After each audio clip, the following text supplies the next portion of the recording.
September 13, 9:03 ng gabi. Ito na si Feliz today. Visit si Mama.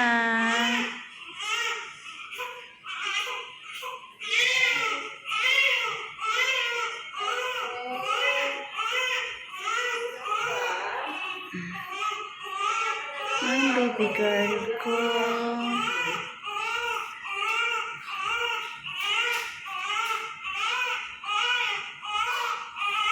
Bait lang ng baby girl ko ngayon, no?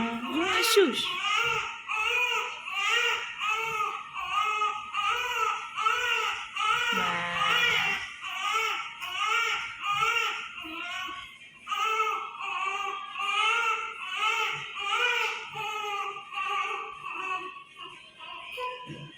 Kanina lang siya sinalina ng dugo, mga around 11 a.m. Nay, ayun na.